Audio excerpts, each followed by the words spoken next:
এটি হচ্ছে দুর্লভ জন্ম। সবাই বলে মনুষ্য জন্ম দুর্লভ জন্ম, যেই জন্ম পাওয়ার জন্য স্বর্গের দেববৃন্দগণ পর্যন্ত ভগবানের শ্রী চরণ কমলে প্রার্থনা করে। কেন এই মনুষ্য জীবন পাওয়ার জন্য দেবতারাও এত ব্যাকুল হয়ে থাকে জানেন?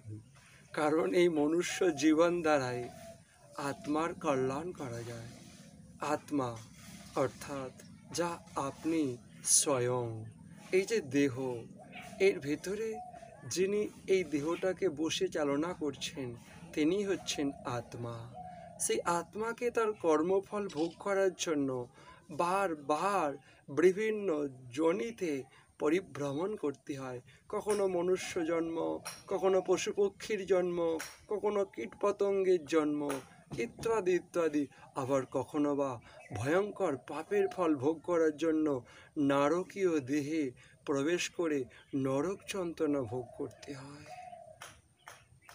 ভাবুন তো, যদি রাস্তাঘাটে আমাদের প্রিয়জনরা যায়, আমরা তাদেরকে কত সাবধান করে দিই, বাবা গাড়ি ঘোড়া আছে, পথ দেখে চলবে, বাবা রাস্তাঘাট খারাপ, বর্ষাকাল, পিচ্ছিল, পা টিপে টিপে চলবে, না হলে পড়ে গিয়ে পা ভেঙে যাবে, হাত ভেঙে যেতে পারে, কোমর ভেঙে যেতে পারে, খুব কষ্ট পাবে ব্যথা চোট লাগলে।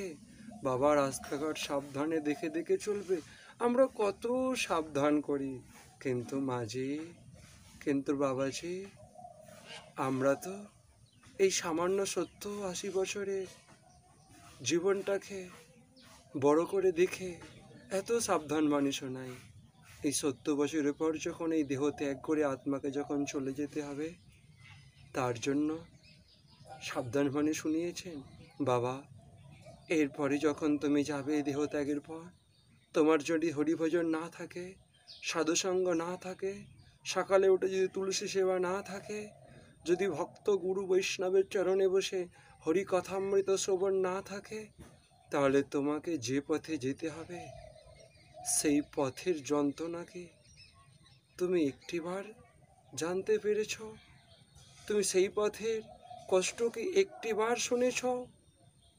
যদি তুমি না জানো সেই নরকের পথের যন্ত্রণা, এ তো সামান্য আমাদের এই সংসারের পথে একটু পিচ্ছিল হলে আমরা কত সতর্ক হই, কিন্তু নরকের পথে, যে পথে আমাদের যেতে হবে এই দেহ ত্যাগের পর, সেখানে তপ্ত বালুর উপর দিয়ে, আগুনে পোড়ানো কয়লার উপর দিয়ে, কাঁটার উপর দিয়ে, সেখানে দুর্গম দুর্ভেদ্য জঙ্গলের উপর দিয়ে ভয়ার্ত হিংস্র সমস্ত ক্ষুধার্ত কুকুর সেখানে অপেক্ষা করছে খাওয়ার জন্য মাংস।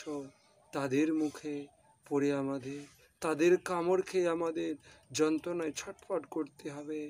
ওই তপ্ত বালির উপর দিয়ে হাঁটতে হাঁটতে আমাদের পায়ে ফোস্কা পড়ে যাবে, দাঁড়িয়ে পড়লেই আবার জমের লোকেরা, জমের দূতরা কঠিনভাবে আঘাত করবে। কাঁটার উপর দিয়ে হাঁটতে হাঁটতে কণ্টক বৃদ্ধ হয়ে পা ক্ষত বিক্ষত হয়ে যাবে, রক্ত ঝরতে থাকবে, তবুও দাঁড়াতে পারবেন না, দাঁড়ালেই আপনার পিঠে পড়বে লাঠির মুগুরের আঘাত। যন্ত্রণায় ছটপট করবেন যখন ক্ষুধার্ত কুকুরের দাঁত যখন এই পায়ে কামড় দেবে, তখন আপনি কাকে ডাকবেন বাঁচাবার জন্য?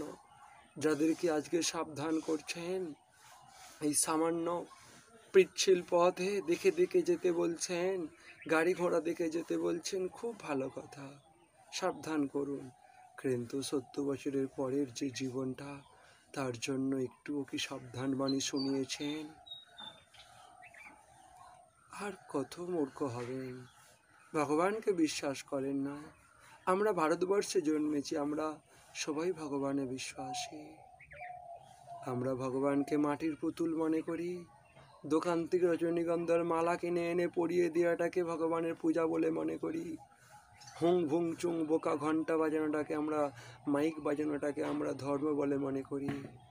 কিন্তু বাস্তবিক ধর্ম আমাদের মনের মধ্যে থাকা পশুত্বকে দমন করে মনুষ্যত্বে উন্নীত করে যে সমস্ত আচার আচরণগুলো, সেগুলোই ধর্ম।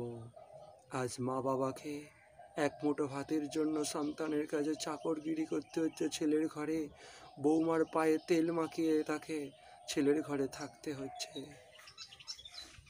আজকে কোথায় আমাদের সেই ধর্ম?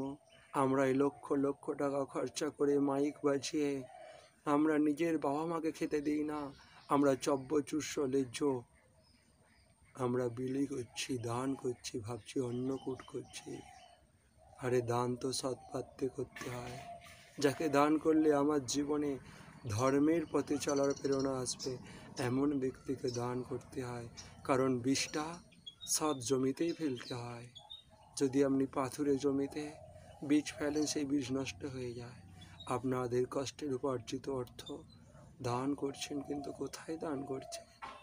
সৎপাত থেকে দান হচ্ছে, যার ফলে আমরা আজ ধর্মের পথে চলার প্রেরণা পাই না। আমরা খালি কতকগুলো মনোরঞ্জনমূলক অনুষ্ঠানকেই ধর্ম বলে মনে করছি। ধর্ম তো আমাদের মানুষ বানায়, আমাদের মনের মধ্যে থাকা কাম, ক্রোধ, লোভ, রূপ, পশুত্বকে বিনাশ করে আমাদেরকে দেবত্বে উন্নীত করে দেয়, সেটাই তো ধর্ম। কিন্তু আমাদের সেই সদাচার পালন করতে গেলেই, সেই শাস্ত্রের কথা শুনে নিজেদের জীবনকে ধন্য করতে গেলেই আমাদের কষ্ট শুরু হয়ে যায়। আমার সময় নেই, আমার হরিকথা শোনার সময় নেই, বৈষ্ণব চরণে বসে সময় নেই, ভাগবত কথা শোনার সময় নেই, আমার তুলসী সেবা করার সময় নেই। 2 ঘন্টা হাতের ফোনটা ঘাঁটতে, 4 ঘন্টা টিভির সামনে বসতে, 2 ঘন্টা রাস্তার পাড়ায় বসে আড্ডা মারতে সময় হয়। আর ধর্মের জন্য, আত্মার কল্যাণের জন্য সময় হয় না। বড় দুর্ভাগ্য, বড় দুর্লভ জীবন পেয়েও সেই দুর্লভ বস্তু বিবেক লাভ করতে পারলেন না। তাহলে জন্মের সার্থকতা হবে কিভাবে?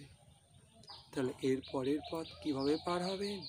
এই পথে এত সাবধানতা, নরকের পথের সাবধানতা কতটুকু গ্রহণ করেছেন? আর কত অবস্থা থাকবেন? বন্ধু, ওঠো, জাগো।